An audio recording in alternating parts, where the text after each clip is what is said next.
مدير الديوان ديال وزير الصحه، اسمح لي انا ما غنلومش على عزيز، عايز قاد براسو.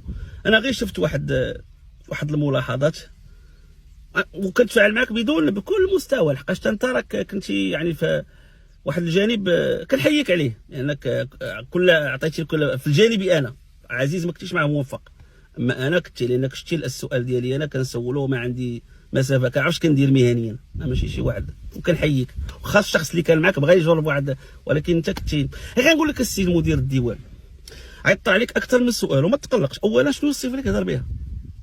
صفه اداريه ولا صفه سياسيه؟ واش انت مفوض لك من طرف السيد الوزير تهضر في هذا الشيء؟ انا كنسول واش انت كتكلف بما هو اعلامي؟ واش انت ناطق اسم الوزير؟ واش هذه خرجه ديالك شخصيه اولا باتفاق مع الوزير؟ علاش كنطرح هذه الاسئله؟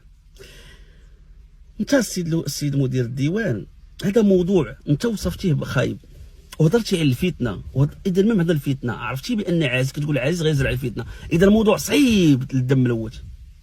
لا انت ولا الشخص اللي كان معك. غنسولكم سؤال جوهري، اذا كان الموضوع ديال تلوث الدم كيزرع الفزع وسط المغاربه وكيقيس صحه المغاربه وسكينه المغاربه وطمانينه المغاربه، نبدا بوزاره الصحه.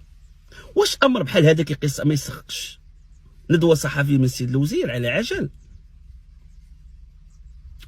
موضوع كبير خصنا نجمعوا له الصحافه المغربيه، لان الموضوع راه تنشر على اوسع نطاق في الخارج وفي الداخل. اذا اين الوزير؟ الانسان ملي تيكون في موقع قوه ومتحكم من الملف ديالو كيخرج يواجه، تيكون في الصفوف الاماميه، تيخرجش هذا ولا هذا. اذا علاش الوزير ما دارش ندوه صحفيه ما دام الامر يتعلق بصحه المغاربه وبالفتنه كما وصفتها؟ وهذه نقطه ضعف خطيره جدا وكتقوي موقع يعني عزيز. نقطه ثانيه مهمه جدا، عزيز لطالما هضر على الادويه والاثمنه الخياليه وهضر على خلوزير وهضر على الصفقات المشبوهه وهضر على النهب وعلى المافيا، علاش ما كنتوش كتفاعلوا معاه؟ ما كنتوش كتشوفوه؟ دابا شفتوه. اذا كنتو كتشوفوا كلشي، علاش حتى لهادي لا؟ ولا كتعتقدوا بانه راه غلط زلق زعما بالمعلومه بين الوزير؟ انا غنوضحها. اذا مادام كنتو كتشوفوا كلشي، فين هي التواصل ديال الوزاره؟ علاش تواصلتوا معاه دابا؟ جركم عيتوا ما تسدوا، نتوما كتبغوا زعما تجاوزوه. دابا هذا كيأكد ان كل ما قاله عزيز سابقا على الادويه والمافيا الادويه وكبتوه كنتو ساكتين. ها الادانه ديالكم الثانيه. النقطه الثالثه بخصوص الوزير، انا كنقول مره اخرى ما غنلومش على السي عزيز، ولكن مني كواحد شاهدت الحوار، عزيز ما قالش خالد ايت الطالب، وخا هادي غير جزئيه خاويه، هذه خاويه انا كاين نجاوب عليها قانوني.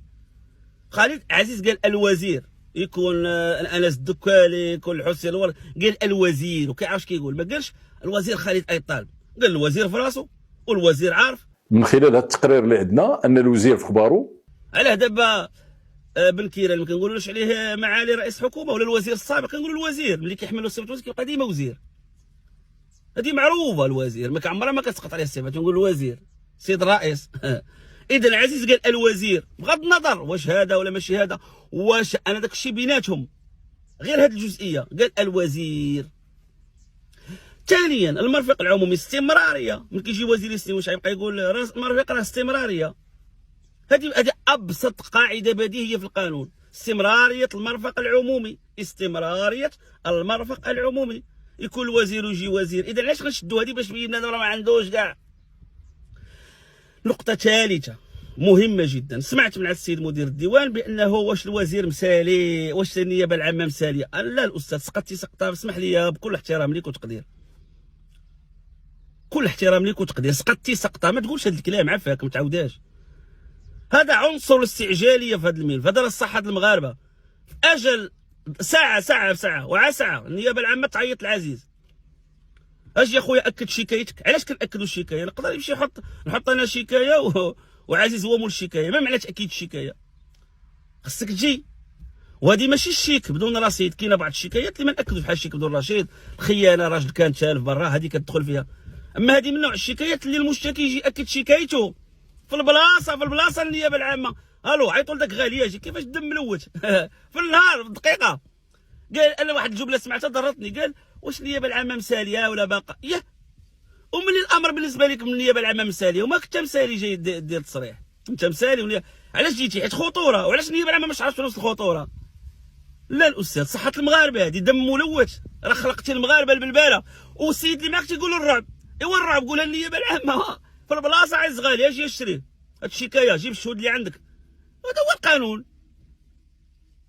ونكونوا موضوعيين. عمره وحده من اجل الوطن المغربي، عمره نخلصوا من كنهضر على بعض الناس، خرجوا من موضوعيين. فكروا في المغرب مره وحده في حياتكم، حيدوا خارج الحسابات الشخصيه وخلي نكون خدام مع من المكان. انا نهضر بالمنطق. النيابه العامه غلطتي انت من النيابه العامه ديالي وكتضربي تماره وما ندوزكش، ولكن في هذه ما كنتيش موفقه. وغنقولها نهار كتقابل انا مقابل غالي حيت قصير زعما كان بورد ولا وتقول النيابه العامه المحترمه ديالنا. علاش هذا السيد؟ نعطيكم مثال. النيابه العامه كنت فاعلت معاه، ما يقدرش يهضر عزيز عدي، ما يديرش الاعلام. الو عزيز غالي، هي حطيتي شكايه على الحيله على النيابه العامه، البوليس سامعوا له. اللي عزيز ما يقدرش يهضر، يبقى يهضر بحدود ديك السعيك. وحتى واحد الانسان دار الشكايه النهار الاول، الثاني، الثالث، الرابع، الخامس، السادس، السابع، يزيد، وهو اصلا رئيس جمعيه، ومن حقه لانه رئيس جمعيه حقوقيه، راه عنده حق انه يدافع على صحه المغاربه. ما معنى هو رئيس جمعيه حقوقيه؟ ولا ماشي بحال، وعنده الحق يخرج عند الاعلام بسرعه لانه عنده مسؤوليه حقوقيه، راه ماشي مواطن عادي. اذا هذا خص التعامل. علاش دابا وقعنا في هذا المشكل؟ علاش؟ ما نقولش كلشي، عندنا واحد العقليه وسط السلطه المغربيه يا ريت نتخلصوا منها. واحد الناس باقيين كيخدموا بواحد الطريقه قديمه. انا عزيز غالي غنهضر معاه جمعيه داخل معاه، نخليها تما، ما نعطيهش الشرعيه، ما نهضرش معاه، ما نكبرلوش كذا الحقره، حنا اللي كاينين. لا، ديك جمعيه حقوقيه مغربيه، اختلاف معها في المواقف ولا كذا شغل نحاسبها لك القانون الجنائي ولكن احنا طحنا في صحه المغاربه. كي غنديروا دابا هذه المنطقه احنا ولا دابا النيابه العامه حيصبي العديل هو دار لك حابه ومشى زيد وخرج له الصحافه من هنا النقاش دلاع. ودابا راه كاين السباق، شكون اللي على ما سمعتش واش كاين مرضى ولا ما كاينش مرضى الله اعلم. راه قال لك كاين اللي كيقلب على يوصل لهذا النوع من المرضى الا كانوا. انا والله ما عندي معطيات، ما بغيتش ندخل في التفاصيل في هذا احنا ولينا بحال اللي كيبان. راه عزيز غالي مغربي والنيابه العامه مغربيه وانتم الصحفي مغربي مدير الديوان المغربي، هذه راه بلادنا. بقاوش نناقشوها بواحد ما عرف شنو. وقع التصريح نجي انتم كوزاره ديروا كذا وديروا تصريح وديروا ندوه. قال السيد عزيز غالي وهذا الشيء ها المعطيات اللي عندنا. النيابه العامه كذلك واش ما كديرش بلاغ؟ والمجلس الاعلى للسلطه القضائيه المحترم دار بلاغ على المعطي ونجيب. شخص شكون اللي اهم؟ واش التلوث ديال الدماء والسيده والمغاربه ولا المعطي منجيب؟ بيناتنا كاع المعطي منجيب دارنا شي حاجه بيناتهم. اذا المجلس على السلطه القضائيه دار بلاغ على منجيب وما يديرش بلاغ، ولا النيابه العامه ما تديرش بلاغ على تلوث الدماء